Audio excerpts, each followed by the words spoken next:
I had massive levels of imposter syndrome because I felt like I shouldn't be here right now. And I felt, and being at that kind of level, there were people who I looked at and sort of people in the industry that I probably aspired to be like or wanted to be in the future, or I really respected for the level of knowledge and expertise and things that they shared, were getting in touch with me because of where I work, and we're almost sort of asking my opinion on things. I'm thinking, hang on. Welcome to episode 7 of the Untapped Potential podcast with today's guest, Jack Nayler. Jack's career path has been pretty unconventional. He is currently head of sports science at Everton Football Club. Previously, he has spent the last 10 years at Chelsea, PSG, Real Madrid, and Celtic. An incredible CV that many in the industry would love to have. His experience is pretty unique, and the way he leads is also in a style that is less common from what I've heard in many discussions with practitioners. And this is why I'm excited to have this conversation with Jack on today's episode. We're going to dive deep into his personal experience and what has enabled him to operate successfully as a practitioner in these high-performance environments, as well as some of the struggles that he has had to navigate, which may not be obvious when you look at the resume of Jack. If you enjoy this episode, please leave a review on iTunes or Spotify. And by doing this, you'll actively help in spreading this content to practitioners that need it. So without delving any further, please enjoy this episode with Jack Nayler. Welcome to this episode. And Jack, thank you so much for just being open to come on and share your experiences. I'm really excited to hear from you, like very unique set of experiences and your, what it sounds like anyway. And I'm interested to dive into your philosophy around sport. Yeah, no, thanks for having me. Looking forward to the conversation and sharing. So, like, just for any listeners, like we met, I think it was in ZT Fitness a long time ago, wasn't it? Like years ago, yeah. God, 10 years. And I'm kind of, obviously anyone who knows Jack has seen your rise through kind of, many of the best football clubs in the world. And so I kind of want to bring it back a little bit, and we touched on it a little bit just before we started recording, but just to touch briefly on, like, why did you get into sport, into the sense of, because there's a richness that you're talking about, just briefly cover that. Why did you get into a career in sport? I think I got into career in sport because I loved sport growing up. I loved being involved. I played rugby and I loved the teamship element of that. I loved being involved in teams. Some of my best experiences as a kid and then probably as a teenager, probably something that really, when you're a teenager, some emotionally things become really meaningful, don't they? And probably some of my most meaningful experiences were involved in some of the teams I was involved with in one way or another. And so I think I just really valued that, and I think I wanted to experience that and sort of thought, well, it'd be cool to work in this kind of environment, and this is what like day-to-day life is like. Probably pretty naive of what the professional sporting environment's actually like, but that was probably my overriding ambition for being involved in sport, was that it was just a great environment to be involved in and be around with teammates and friends, and it could be good fun. Yeah. And so, kind of breaking into sport, and this podcast is all about the practitioner, and certainly from the research that I've done and many of the conversations, like there's this side to being a practitioner in professional sport that is rarely spoken about openly anyway. And this is kind of the point of this podcast. And I suppose to kind of start from your experience, because where we spoke before and you touched on the imposter syndrome and maybe that's it, but kind of what are some of the struggles that you've personally experienced as a practitioner in your career so far? I think a lot of things. There's been a lot of it's been a roller coaster ride of ups and downs, and real highs and some real lows and tough points where losing jobs or being unemployed for stints of time or things like that. There've been real challenges, but you mentioned the imposter syndrome part there. Like my career in the early stages of my career it was just like I was working in I guess in sport we superficially attach the level of sport we're working with the size of the organisation or the level of success that happens on the field. And yes, I was working in organisations and at levels that I were probably happened far sooner in my career, if you think of it as a career pathway and a career ladder, than I would ever have intended. And that happened through a set of circumstances that I could never have predicted. Yeah. And I think I was there, and I think I had massive levels of imposter syndrome because I felt like I shouldn't be here right now. And I felt, and being at that kind of level, there were people who I looked at and sort of people in the industry that I probably aspired to be like or wanted to be in the future, or I really respected for the level of knowledge and expertise and things that they shared, were getting in touch with me because of where I work, and we're almost sort of asking my opinion on things. I'm thinking, hang on, like, what am I? How's that happened? And what am I? Why? Because like I saw it as a pretty incidental set of circumstances. It was amazing to work at like a Real Madrid or something like that. But I think I've always countered that point by saying there was incidental set of circumstances and I always thought I was in the right place at the right time, and it just kind of happened to me. I think looking back, I was in the right place at the right time, but doors open, but you've still got to walk through them. Yes, yeah, for sure. And I think the other reflection I have on that is those jobs that I got were not really anything to do when I think about it. They clearly couldn't have been, because I was so early in my career that anything to do with my experience or level of knowledge or anything as a sports scientist, the opportunities I got, and people have also fed this back to me as well. Some of the opportunities I got were because of who I was as a person, right? And as opposed to my soft skill set as opposed to my hard skill set. Yeah, right. That is such a powerful reflection, Jack, because one, in my career, I was plagued by, I felt I needed to always upskill the technical elements of whatever I was doing. But two, I've heard it so much, like the focus on the technical.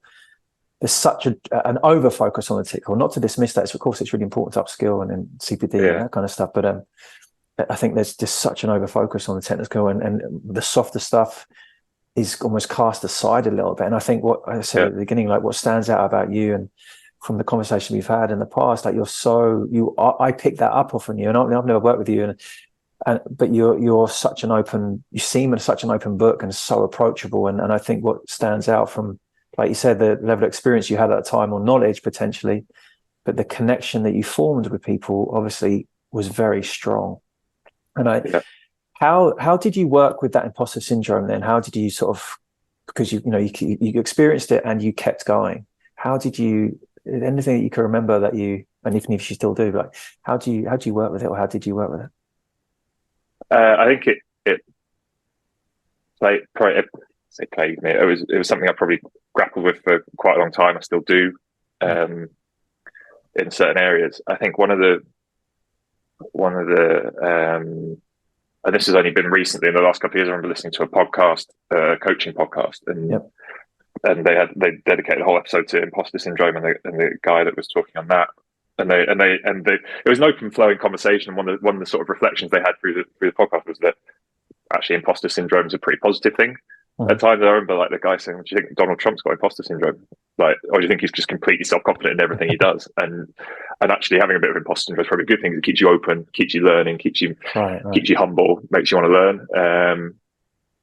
So I think probably that a little bit of that imposter syndrome probably helped me at that point in my career to be like, it kept me probably really grounded and humble to go, "Oh, I'm here at Real Madrid. I feel like, what am I doing here?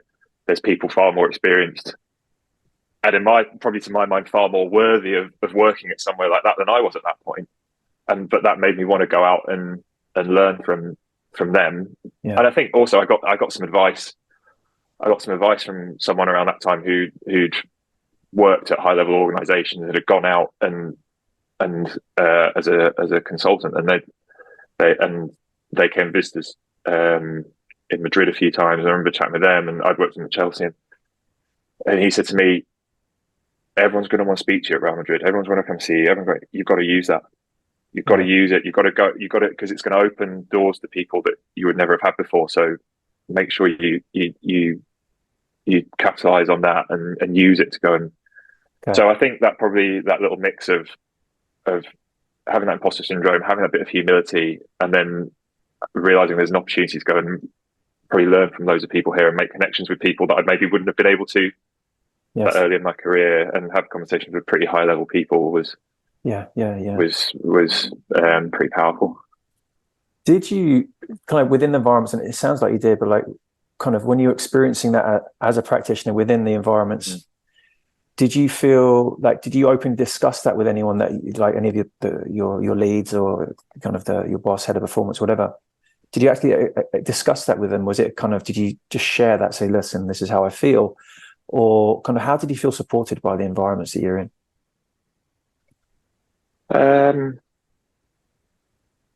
I think probably at that point, I felt probably not overtly supported in the fact that I was saying I felt like that, and then they were saying, well, here's some ways we can support you and help you with that.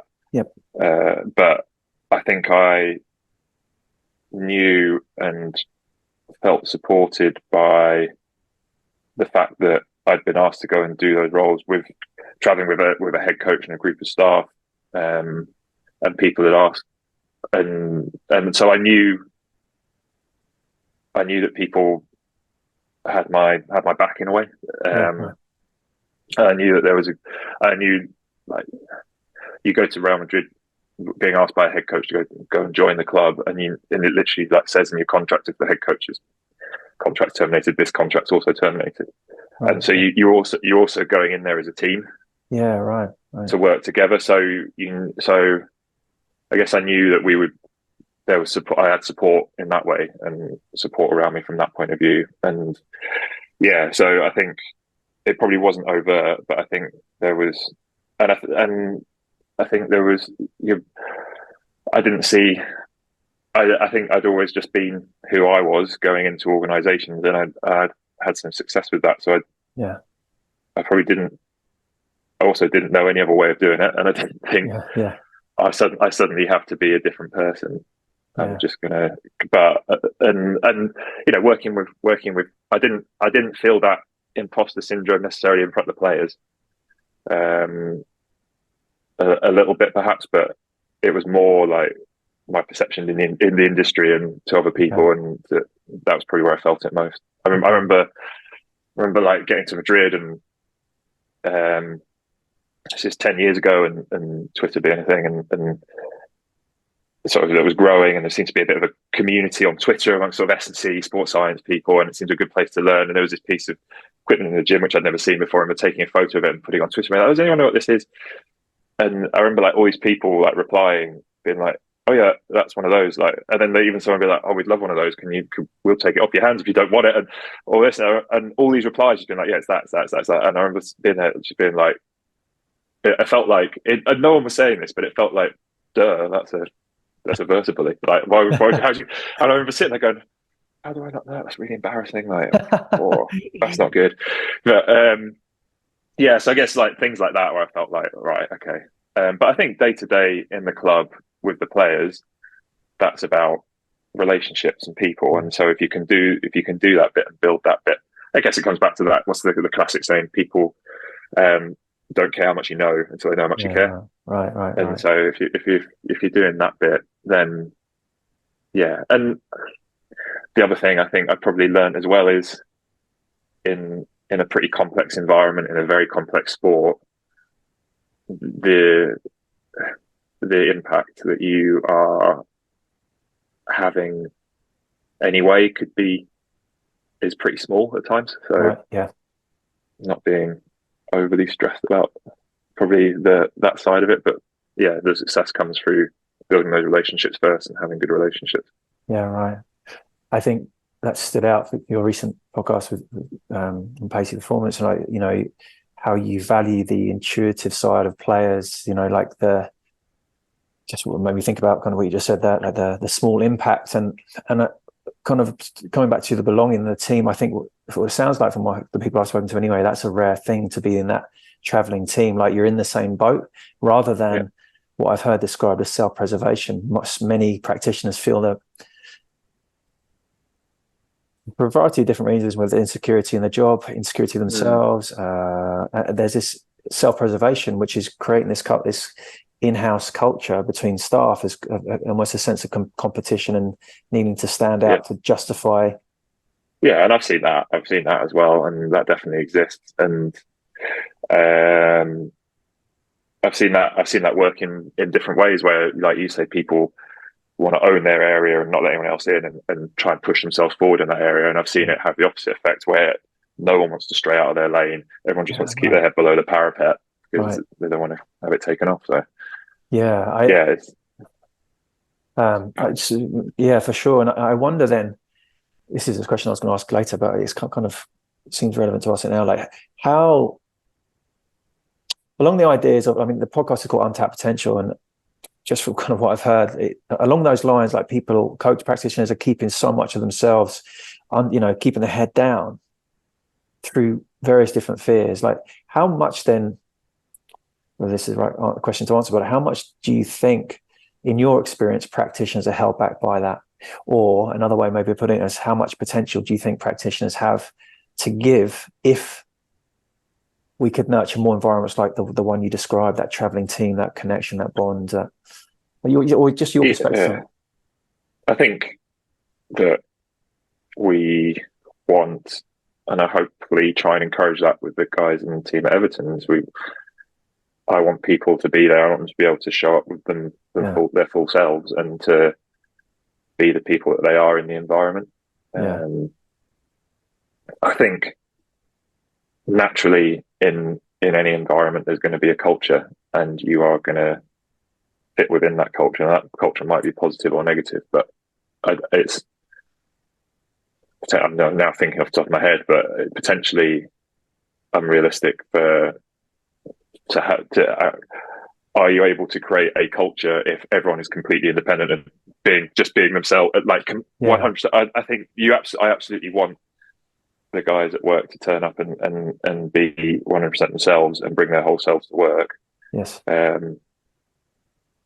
I guess if you've got completely, I don't know, if you have got complete diversity, does that affect the team culture able to build? I don't know. I'm now thinking of John, but yeah, I think I want guys to come in and be able to be creative and be able to explore the environment, because the touch on earlier, it's a complex environment.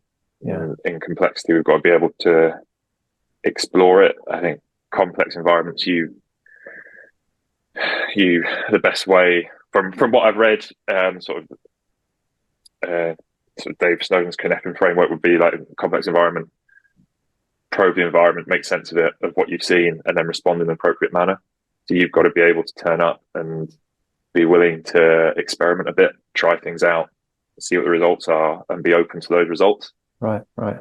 And then form an appropriate response to what you've seen and heard, and try things out.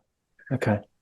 And so if you're not able to do that, then if there's not an environment where you're able to turn up and do that and probe and try things out, then you're not gonna learn much about the environment. You're not gonna be able to affect it too much. Yeah. The other thing I think with that is, in complex environments, in complexity, you don't know what the future is. You can't see what's going to happen exactly. You can't, I always say, like, the example of a football match is, we know there's going to be a kick-off at 3:00 on Saturday afternoon. After that, we don't know what's going to happen. We don't even know how long the game's going to last. Right. So there's a big challenge there. But in complex environments, when you look backwards, you see a chain of events that makes sense because you've been through it. But if you went back to any of the sort of inflection points along that path, or points where a decision was made, you didn't know what the outcome was going to be. Okay. When you look back from the point of outcome, hindsight's 20/20, then it makes sense. Yeah. So I think you've got to be able to turn up and hopefully what I want our guys to be able to do is turn up, be themselves, and be able to kind of experiment with the environment and know that that's the best way to be, and that's not gonna come back and sort of bite them in the arse, I guess. And because like I said, everything makes sense in hindsight. So then we can go back and go, well, why the hell did you make that decision? But actually, when that decision was made, you didn't know what the next is. So even though the outcome hasn't been favourable, or perhaps it has, you go back and you go, right, well, why did you make that decision? You can't come down on people because they didn't know what the outcome is necessarily going to be exactly. Right.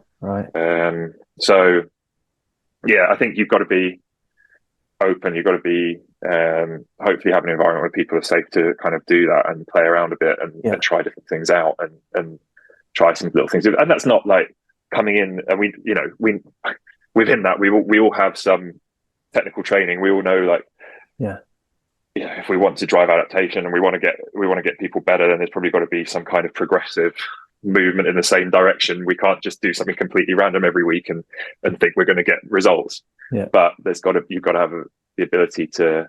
You've probably got to have some principles that drive what you're doing, and then within those principles, you've got to be able to move and react to how the system's changing and around you.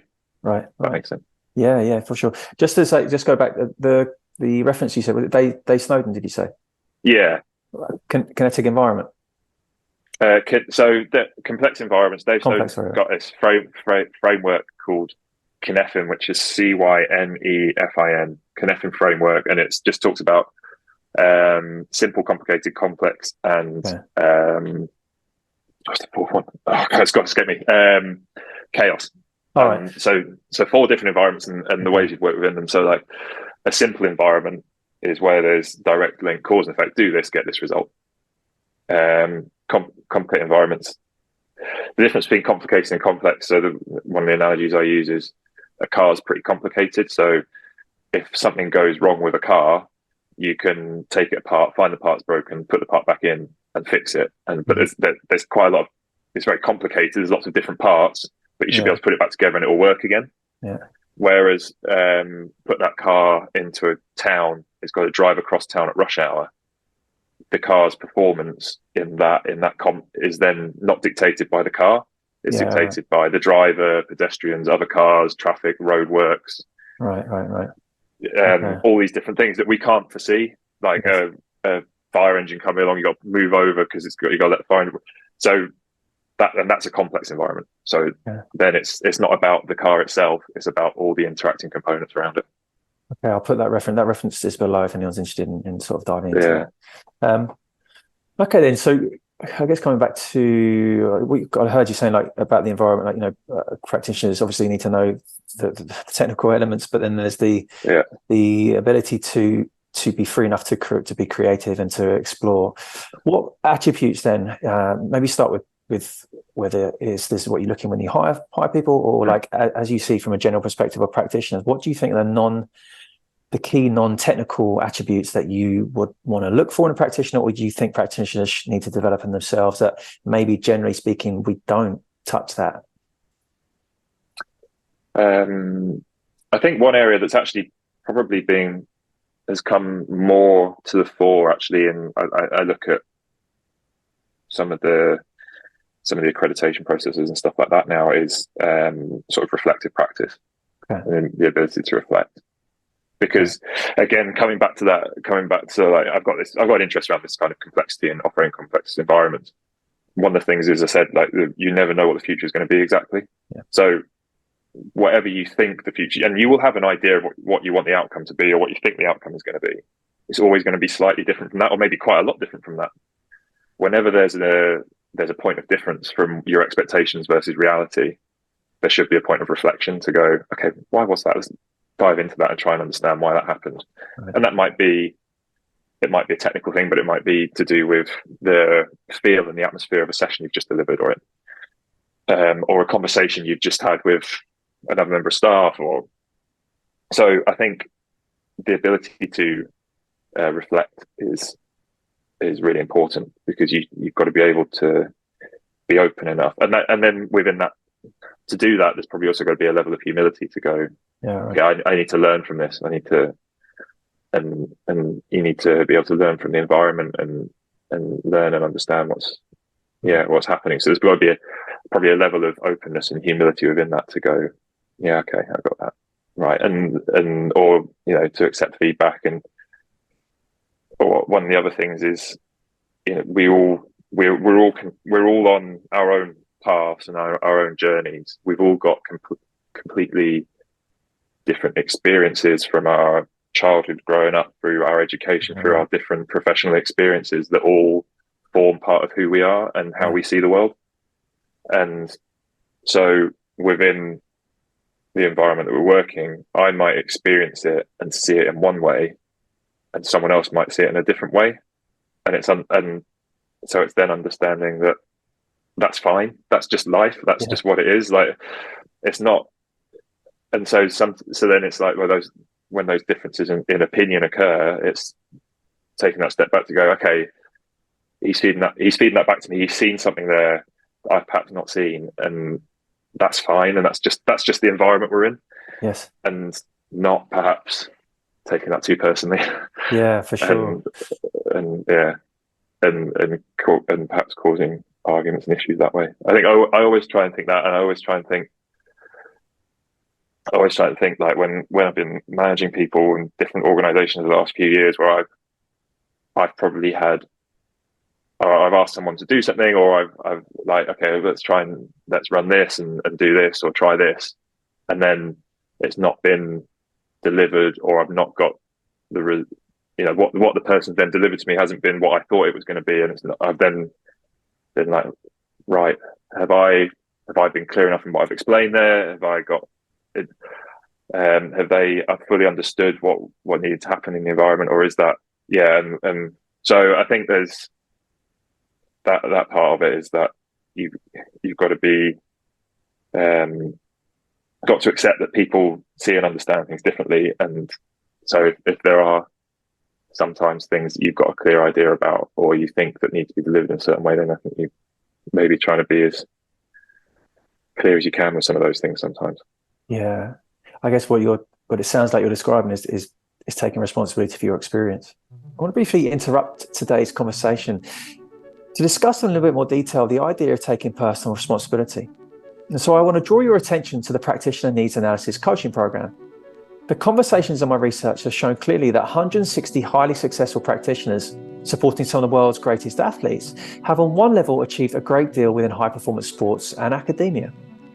Yet on a much more personal level, many are quietly suffering to maintain the perception of being successful and happy. This is the inconvenient truth sitting just under the surface within our high performance environments. The cost of this truth ranges from divorce, absent parent, physical and mental illness, all of which contribute to limiting the performance impact we all strive so hard to achieve. The human element has been forgotten, with many top practitioners now finding ways to leave our beloved industry. My research process has spawned the services I now provide to support performance practitioners. Athletes have a vast array of options within their support network to help them thrive, optimize and activate their full expression. But very little is currently aimed at offering this unique support for performance practitioners. This is where the Practitioner Needs Analysis coaching program fills that gap. The Practitioner Needs Analysis allows you to identify what qualities are most important for you to show up in your role, career and life in your fullest expression. It provides an analysis that highlights the components of your life, giving you clarity on what is blocking you, how it's blocking you, and what you need to do to release those blocks. This guides you to tailor your goals and actions away from potential burnout, divorce or illness, and instead towards one where you thrive as a practitioner and in your personal life. To find out more about the group and one-to-one options Men Behind Sport offers, visit www.menbehindsport.com or email me at richard@menbehindsport.com. Now back to the conversation with Jack Nayler. It's certainly kind of how I see it. The first step in our experience is to take responsibility for it. And I think you touched on, we're guided by our childhood and our previous experiences before sport, and then we get into sport, and just that human, all of us have for carrying our experiences with us, and they shape our lens and how we see the world. And Yeah. I recently had a conversation on, I think it was the last episode, with Stu Singh, a performance psychologist, and he was saying kind of like the idea around, well, what is self-awareness or self-growth, and he's like breaking the self-imposed stories that keep us blocked. So the stories of that we all tell ourselves, and in a way, just to get perspective on that, this is a story that I'm telling myself, doesn't mean it's exactly true. And No. yeah. Those stories, I think, they, like you say, it's not exactly true. It's true. It's perhaps true to you and your experience. Yeah. But there's other people with other experiences and other viewpoints Yes. where that story only partly makes sense, or perhaps doesn't make sense at all. And so, where, yeah, how you can then manage that and understand that actually there's learning to be had in that gap. Right. And yeah, I think, my experiences of working abroad, where, or one of the things I always tell, people ask me, what's it like going and working in France and Spain? One of the things I always say is, well, I think we're very fortunate in that we're in coming from an English speaking country. English is our native language, with the level of sharing and the level of research done in sports sciences in the English language world, or not just sports sciences, but sport in general, and the level of sharing, ease of sharing on something like a Twitter, and all the journal articles you read all in English, and the major journals are, and the major research centres are in the UK and Australia and North America, and all English speaking. And so that you go to somewhere like France or Spain, and perhaps they're not aware of some things that we would consider pretty standard practice, or fairly obvious, because English isn't a natural language, and they don't speak English, so they don't have access to those same things that we do. Right. But then the next natural step is, well, if they don't have access to what we know, we don't have access to what they know and what they're talking about in their language. And so, what are the things I think I learned pretty quickly going abroad? Was the whole load of things here that perhaps wouldn't make sense in an English-centric world, but what these guys understand to be true is slightly different. And just because it's not in, on an English speaking podcast or an English speaking journal or whatever else, and doesn't mean it's not valid. And there's probably loads of things that we can learn in those environments. Right. And I think what you're describing there again, and I think bringing that into even the day to day, a coach is short with another practitioner is short with you, or there's something going on, like they're perceived to be rude for some reason or out of character, and kind of to not take that personally, because who knows what's going on for that person, and hopefully they're in an environment that they can share that. But if they don't feel comfortable to, then you have no idea what's going on in that person's life. And but I guess my point is saying there's anyone practitioners out there, just to kind of try and have that empathetic, open view of your colleagues, because again, what I've heard a lot is this resentment, just the human stuff getting in the way. Which it doesn't necessarily, which is the hard part. It doesn't have to, but it also takes, even you sharing that picture on social media of that piece of equipment, like that's, to me, that shows just honesty, just complete honesty, not trying to be anything. You just, what is this? I've not seen it before, there's which makes you, from my experience of you anyway, like it makes you so approachable. It's just, there's no facade. It's just, this is Jack, right? Okay. Yeah. You've got, kind of want to go, you've mentioned France, and I think an area that I've heard you talk about, kind of your relationship with Nick Broad, and then obviously that what happened to Nick and everything. And I guess the first question I want to ask around that was how did you deal with the grief? How do you deal with the grief, if at all? It was a challenge at the time, massive challenge. One which I think there was so I don't know. I don't know. I've never really sort of looked into or gone down the route of if there is a normal or a optimal way of dealing with grief, what the stages you should go through, what the process is. I think so I don't know if this is the right thing to do or the wrong thing to do, or if it was just how I dealt with it, but there was so much then for me at that time, professionally and personally going on, not personal to me, but there was so much my wife was living with me in Paris, and before we were married, but she lived with me there, and we were close with Nick and his wife, and Nick's wife was still in Paris, and so there was so much trying to care for her and support her, and then sort of within work there was suddenly this massive kind of increase in my responsibility, because Nick was a brilliant guy and just so innovative and so far ahead of his time with so many things, and was working on so many kind of innovative projects and things like that, and I was supporting him in that that were bigger projects away from kind of the day-to-day around the team for the club. And there was this I remember sort of the conversation being like, right, well, Nick was working on all this great stuff for the club, which we really love and we want to keep going. You're the person who knows most about that next.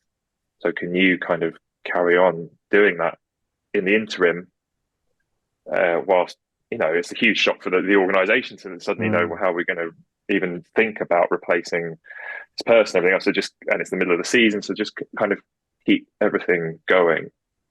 And, I was 18 months after finishing my undergraduate degree, and suddenly it was like, well, Nick was like the head of performance, can you step up to trying to manage some of these projects and people? And so it was a massive kind of sink or swim moment professionally. So probably those things preoccupied me in a lot of ways.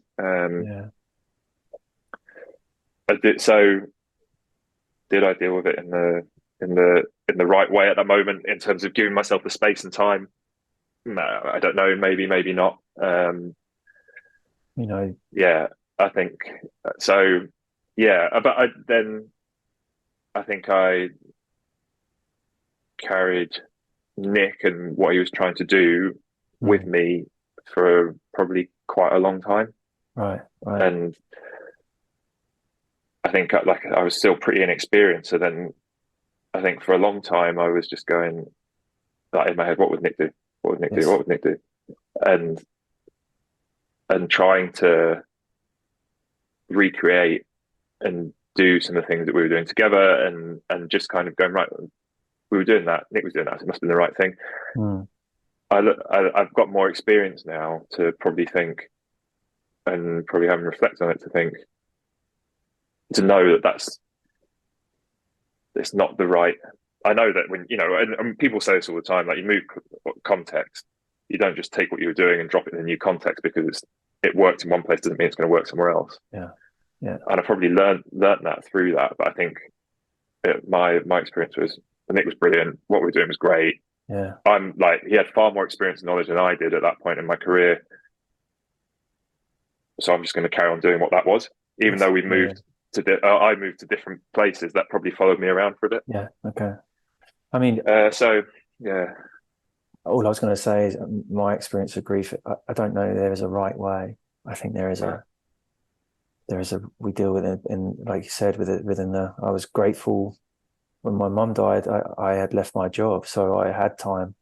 On one hand, that was awful because I had nothing to distract me, and I distracted myself through exercise, and then I started to get a few different contracts. But so my point in saying that is, I think you learn to live with it. It leaves a and I know it's a normal part of life, and I also, so I remember, I think you touched on you kind of felt supported by PSG, and I'd be interested to hear how.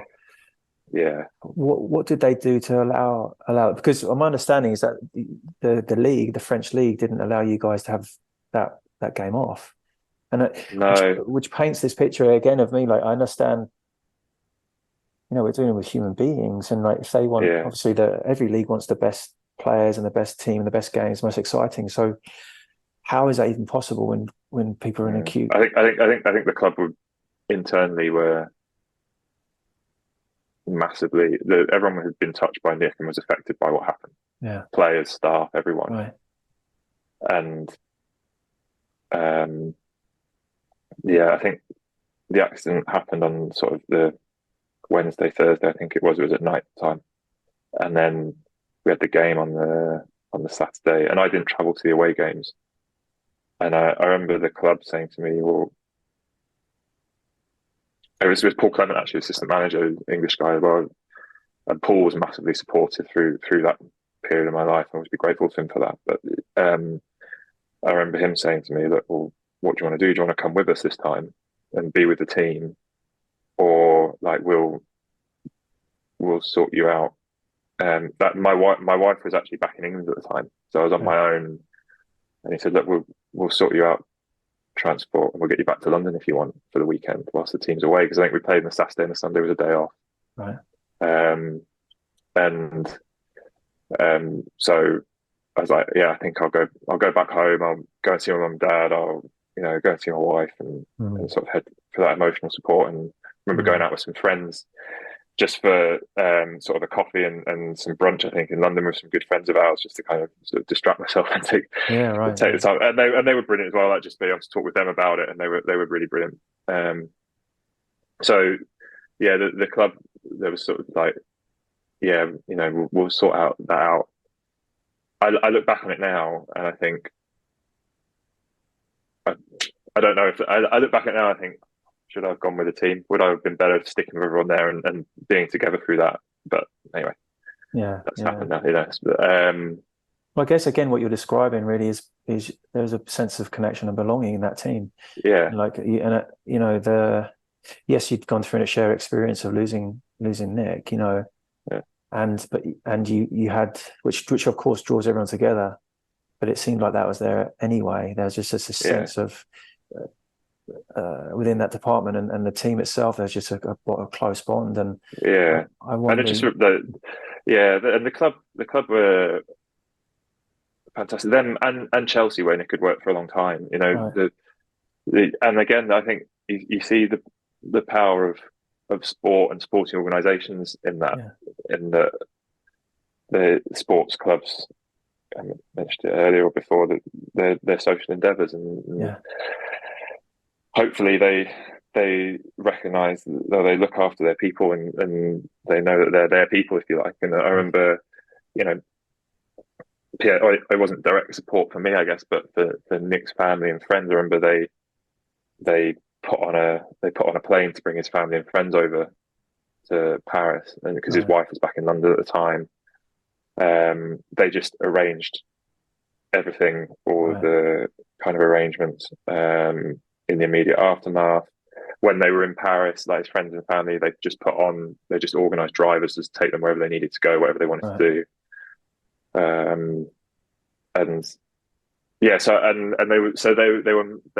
were massively supportive in that. The funeral was back in London, but then Chelsea, organised the wake and held it at Stamford Bridge, and so yeah, both clubs just sort of really did their bit.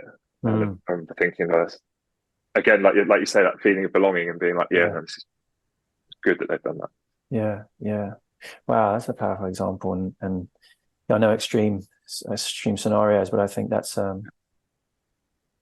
just speaks volumes. And I think probably what you guys had created. And I'm gonna read from your LinkedIn profile, because it touched on something you just said. So you wrote, I believe that our best sporting moments are social, kind of reinforcing what you just said. That we remember not the victory itself, but who we share the victory with. This is a foundational motivation for I love being involved in sport, for the friendships and memories. However, this goes hand in hand with the success. For the highly motivated, it is difficult to create lasting moments without it. And I wonder, kind of, the idea of success, because on paper you're highly successful, and of course the clubs you worked at have been very successful as well. But I wonder what your inner gauge of success is. now, from where you sit and through your experiences. And I suppose that sums it up in a way, but I wonder if you can expand on it. Yeah, I think it's something I've probably learned through success and being involved with successful teams and organisations. I've been really fortunate to be in that position. I wouldn't ever. Any part I've had in that is pretty minor. I'm pretty lucky to be in those positions. But I think, and you hear other people talk about this as well, and other organisations, other sports, and there's this feeling of you win the trophy and then you wake up the next morning. It's like, right, what's next? Yeah, right. Yeah. What's the next thing? And there's got to be that part of that's drive and competitiveness, which, from my experience of top level players who are successful, they have that, and that's definitely something that's a positive. But in terms of them getting success, but I think there's those shared experiences and shared memories that are the bits that you'll look back on, and the bits you remember I think it probably, you hear sort of players who've retired talk about this. It's the moments in the dressing room when you're with your mates and you're having a laugh, and stuff like that. One of my biggest memories from the Champions League final in Madrid was being in the change room afterwards, in the shower, and coming out the shower and sitting in the dressing room in a towel, and Paul Clement sitting there in his towel and just looking at each other and go, and they're both just this kind of exhalation, go, just won the decimal, and just looking at each other and being like, wow. Just those things those shared experiences are the things that you remember. So I think if you're going to have success, then hopefully along the way you create those memories and relationships that you can then share it with people down the line, because when you if you then meet up again years later, you'll have those shared experiences to fall back on, right, and talk about and remember together. Yeah. And every time I was lucky enough to work with Paul again at Everton, and we keep in touch, and and other people I've kept in touch with at the various organisations I work with where we've been successful. It's whenever we've spoken about what happened, we don't ever speak about technical and tactical things of the game. Yeah. It's like what it felt like, and what we were doing at that point, and the laughs and the funny things that happen along the way, and so at least to me that's super important, because that probably cements in your mind what was going on at that time. Yeah, I mean, that reinforces again. Look, here Winterflat and Callum Walsh said similar things in the sense of kind of successes to them as the relationship. Are they still speaking to coaches they worked with 10 years ago? Are they got a connection, rather than many practitioners get at least at some point, kind of the external measures, which are also really great. You mentioned winning the Champions League. That's a rarity. Not many people can say that. But at the same time, it's not all pinned on that and on the result. It's just it's part of that success. Whereas it's that you were sharing it with other people. And I remember seeing Andy Flower talk. And, he was the England cricket coach, and they get to number one in the world. And I don't know if you've seen the documentary, The Test, where I haven't. I think it's on Amazon, but it documents this time where the team with Andy Flower, and then I think Andrew Strauss was the captain, and they sort of set out this ambition to be the number one Test team in the world, and that was their written goal. This is what we're going to do, and they did it, and they went, and then they succeeded it. And so you watch this documentary, and you think it's a fairly. I didn't really know too much about the situation.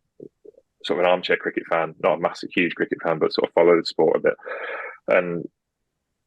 and so you sort of watch this documentary, think it's a fairly kind of standard sporting documentary where, we had this goal, this is what happened, and we got to number one in the world. The second half of the documentary is about how it all fell apart afterwards, and a lot of people struggled with mental health and some of the struggles the team went through. And I remember seeing Andy Flower talk at a conference, and he said the problem was winning was our aim, and we won, and we won, and we won, and we won, and we achieved our goal, and we didn't have anything else after that. And it was like, right, okay. what happens now? And that was, we'd achieved our aim, and then it was like this emptiness of like, okay, that's done. So when you're creating goals, I remember him saying it's got to be about more than winning. It's got to be about more than winning, and that really resonated with me. I think to be like, yeah, because like I said, like you the actual ecstasy moment of when you win a trophy or a big final or something like that doesn't last that long. Yeah, and then you wake up the next morning, and if it's the end of the season, you'll go off on holiday and see each other again, and yeah, that doesn't last long. One of my actually, I remember at Celtic on the first season there, we won the treble, and then we won the cup final, and there was a party back at the stadium afterwards, and we went back to the stadium, and they had the 3 trophies on a table next to the pitch in the stadium, and we gathered like all the players and staff around the trophies, and we had like a picture.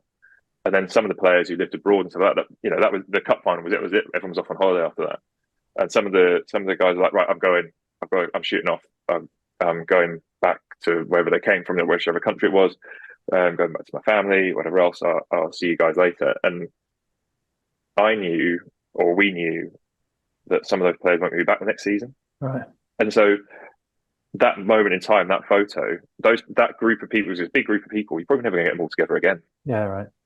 And that was a real like, oh wow, that's gone now. That squad of people, a group of people that achieved that thing, is probably never going to be together again and experience, because some of the players will change, some of the staff might change for various reasons, and yeah, it was like, so those moments are fleeting, and so you've got to have a drive and a purpose to, like I said, the best players want to do it again. They want to achieve again. They want to win again.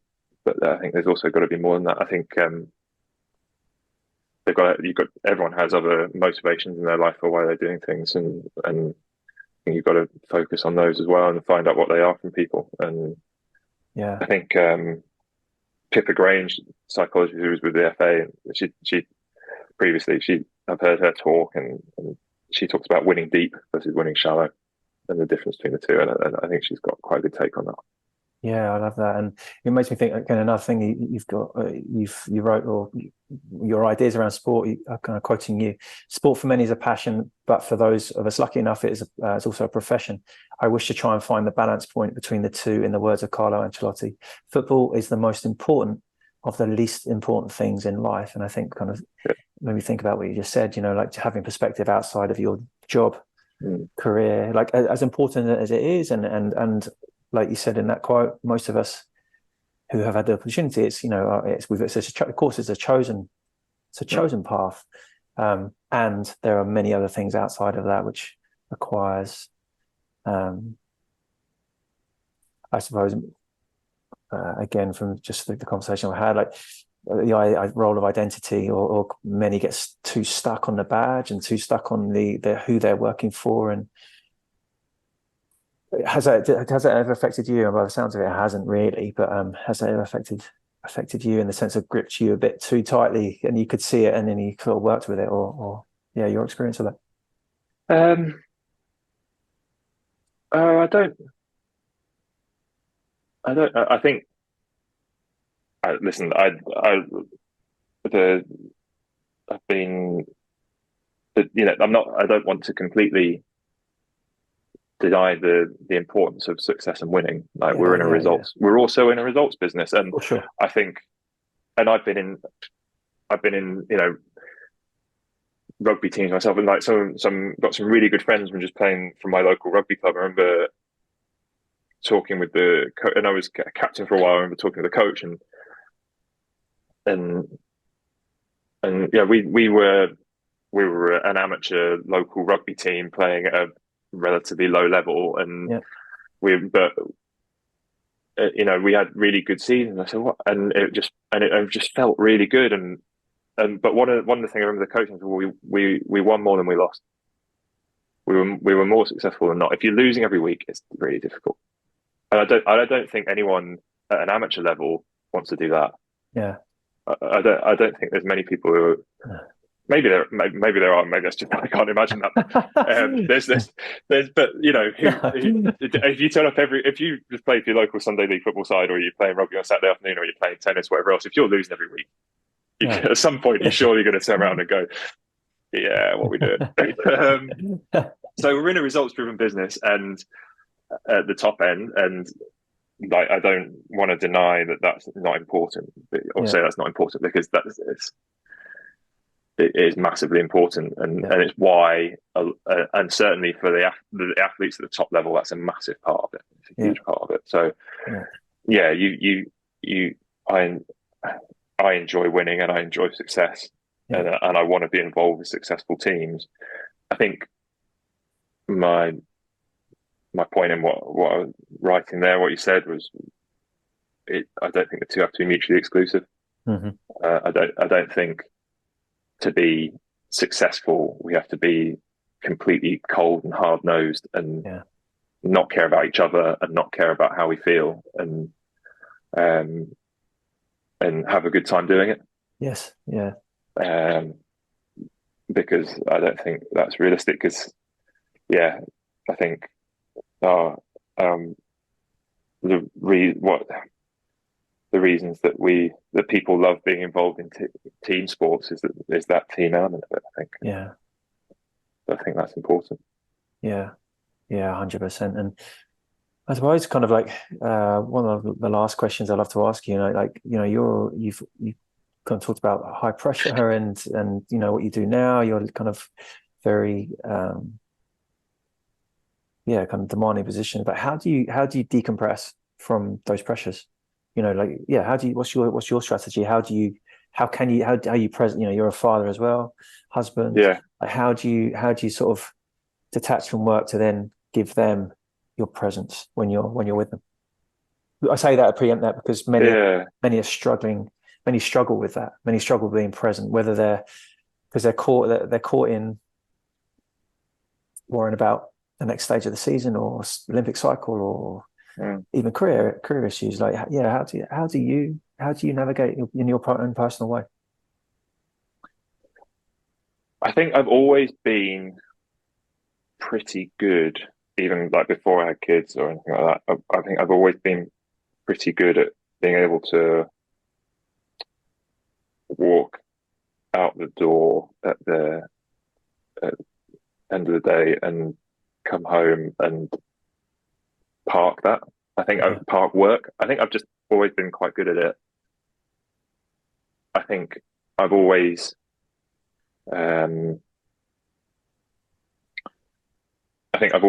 also tried to, even if it means staying at work for an extra half hour, 45 minutes, that means that I can walk out the door sort of clear, then I'd rather do that than come home and then at 9-10 o'clock at night open up my laptop again and try and do stuff.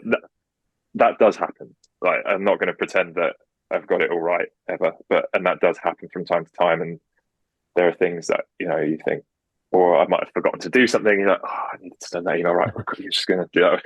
That happens. In terms of how do you take yourself out of? I think the other thing for me as well is that I'm fortunate to be in a position or a job where I find what I'm doing naturally quite interesting anyway. Yeah. And I think I probably go and look at and then want to understand more about the what makes us good in some of the things we've spoken about. And so I think I just find I don't perhaps don't find it burdensome to be interested in, because I think some of these things are just interests of mine anyway. Like, I work in professional sport. I remember like talking with my wife, like, well, if hypothetically you win the Euro Millions, what do you do? And I'd be like, I'd probably just go back and sit in my local rugby club and run my local rugby club. Like, I just love being involved around the environment and doing it, and it'd be good fun. And so I probably don't find that part of thinking about it overly burdensome. Now, that being said, that probably ebbs and flows. So there's times where, and I'm probably I'm in a space at the moment where I feel like I've got headspace to go and explore, and I'm listening to loads of podcasts, and I'm reading loads, and I feel like I've got the energy to do that. But I recognise that other times, I can't do that, and I need to just have the radio on in the car, or sometimes just nothing. Just drive home and okay, I need this break. I hope that gives people listening. Sorry, I want to say I hope that gives people permission. Just that bit where you just said, because the pressure, the either it's fear of missing out or fear of stepping behind. Got to listen to the next podcast or read the next book. And I realised that, and I think so I had a big realization about that in the first lockdown with COVID, where suddenly there's Zoom webinars going off left, right, and center, and it's like, wow, and all these different things. You've got and everyone's like, loads of time at home. I'm going to learn how to play an instrument, and I'm going to do all these things that I wanted to do with my life. And I remember, I was on Twitter. I've never really been that active on Twitter in terms of tweeting myself. Probably because of that imposter syndrome and feeling like, oh God, after that experience, I'm going to be found out. So, but always follow people and use it as a way to kind of keep up. And you're like, oh, everyone's talking about this. I should really be learning more about that. Anyway, and so all these things going. Twitter's going off. I'm going to be doing this, and I just kind of decided to. I just went, right, I'm coming off Twitter. I sort of got rid of the app, and actually I've never been back on it. Right. And I think that's then allowed me to more organically go out and follow the paths that I'm then interested in more, and follow my nose a bit more, rather than it being like, you've got to do this, this, and this. Yeah. Other things I think I do, like you mentioned, like that feeling of I've got to listen to this, I've got to have done that. I think I've also realised that making sure I have some headspace, I've never been much of a runner. I'm still not a great runner, but I got into running as a form of exercise over lockdown. And so I probably go out for a run 2 or 3 times a week, maybe. Or I try and go 3 times a week. Right. And I never take headphones. Never listen to anything. Don't even listen to music. Just that it's 20 minutes, half an hour, maybe up to about an hour, probably the most I've ever run. But I don't need to use that time to. That's like my time and my space to do that. And I always exercise first thing in the morning. I get up before, and then I'll get up before the kids. I'll get up early. I don't mind getting up early. I'm just one of those people, and I know that that's like my time, my space. And I'll go to the gym, and I'll go to at work, or I'll go for a run or whatever else. And I'm quite happy. I'd be quite happy going into a gym and there being no music. I don't need music for that. And just having I love being in the gym early in the morning. If I had the gym to myself, it's amazing. I absolutely love it. Just having that space and time to do what I want to do. And so probably recognizing those bits. And then just and also recognizing at times that sometimes going, I just need to get out. I need a bit of fresh air. I'll go out for a walk, or I'll go out and do something. And going, I'm just leave my headphones on. I don't need to listen to something. I don't need to call someone. I just need a bit of space here. So creating little windows of pockets of kind of quiet, I guess. Yeah, I think I wonder what anyone what anyone listening to this is going to take from that. But for me, what stood out is you're just intuitive. You're listening to what you feel you need. You're not trying to you feel the pull of reading, but then no, this is not the time to do it. I need some silence. And again, what sounds like you're very purposeful with the small windows that you create, and you create those boundaries to maintain them. Yeah, I think one of the things I loved reading growing up. Always read loads of books, and then I got into this industry, and then there's this list of books that you're supposed to have read and done, and I like reading. I've got a load. My wife always you're always ordering books, and you've got so many you got to read still. Why are you ordering more? And I'm like I said, I have a genuine interest. I think, that book looks actually really interesting. I'd like to learn about that. But I several years ago again, and sort of got back to a point of actually I really enjoy fiction as well. Okay.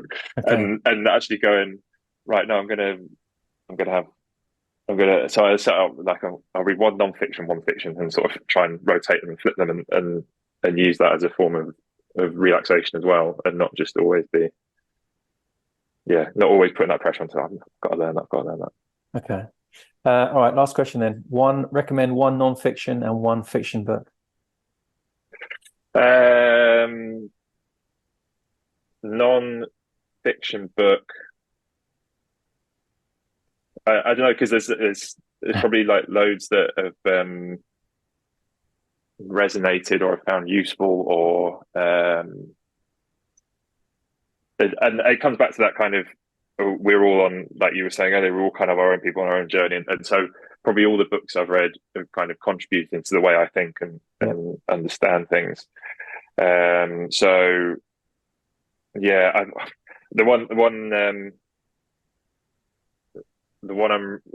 think like Thinking Fast and Slow, Daniel Kahneman, which I know loads of people have read. It's been around for years, but that was really interesting. I thought that really interesting. And then the follow-up, which I'm currently reading at the moment, which is Noise, which is just around. It's basically around, which again we've kind of touched on, kind of what I believe all the things that affect us in ways that we can't see in the irrationalities of life, and so probably that one. Fiction books. I'm probably pretty escapist. I like a thriller or something like that. It's funny. Wouldn't really say I ever read much fantasy or was into much like kind of fantasy stuff, but I love the Lord of the Rings. I don't know why, but I would say I've never read anything else in that kind of genre. But I think I remember reading that in my teens, and then just sort of I've been back to it a couple of times and just always enjoyed it. So yeah. Great. I think the importance of getting lost sometimes, just letting. Well, that's why I love films as well. Just to immerse yourself in a different environment, and then I mean, I don't know if there's anything else that you wanted to use in your mind that you wanted to say at the end. Like you've been so honest and open, and I'm so grateful for that. And no, it's been a good conversation. I've enjoyed it. Not masses else. I think I think overriding thing is, I think if you're not enjoying what you're doing to get up every day, it's gonna be pretty miserable, isn't it? So and people would do what we do as a hobby. So and that's good. That's created its own problems, because people expect you to work for free, and and when at the start of your career, and there's so much competition to get into the industry and everything else. And I've been so fortunate in my career path in a way. There's been difficult periods and not being employed and things like that along the way, but so fortunate that I've ended up working where I've ended up. But it's people would do it as a passion thing, because they want to, like I said, if I won the Euro Millions, I'd just go and be down the local rugby club and do that and enjoy that. So it's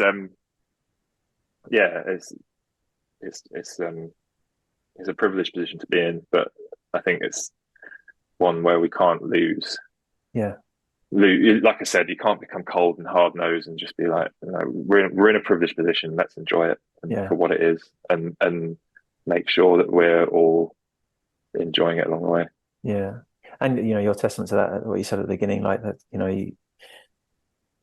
your knowledge and experience were low, yet the reason you're in those jobs initially that you felt were the connection, the connection and the type of person you were. So I think just reiterates like the strength in those softer skills is really important. Don't just get lost in meet people, those relationships, and being able to build trusting relationships with people. I'm not going to sit here and say I've always done it well. Like, I've definitely had struggles, and you're never going to get it all right, are you? But they're definitely being able to build relationships with people will definitely get you a long way. For sure.